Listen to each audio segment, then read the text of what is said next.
Guys, kama mmeangalia video ya Baba Levo na Diamond na Zuchu hapa Kigoma, sijui kama mmeangalia vizuri. Yani tukisema ukweli, Baba Levo yani yule ni kama tushamaliza kutiki. Ubunge ni wake, Kigoma ni yake. Wamwachie. Wapinzani mbona wanapambana? Unapambana kwa juu ya nini? Baba Levo yule ashamaliza. Tumwachie Baba Levo. Kweli Baba Levo ashamaliza. Anajua anachokitaka. Kwa sababu wewe ujifikirie kwanza. Kamuleta Mondi. Mondi ni msanii mkubwa ambao ana washabiki zaidi ya milioni 10.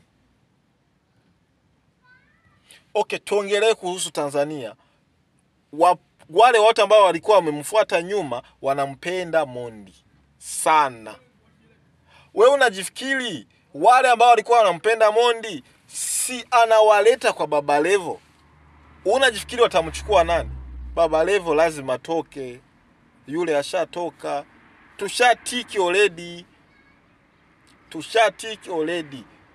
Baba Levo, Kigoma ni ya kwako. Wakubali wasikubali ni yako.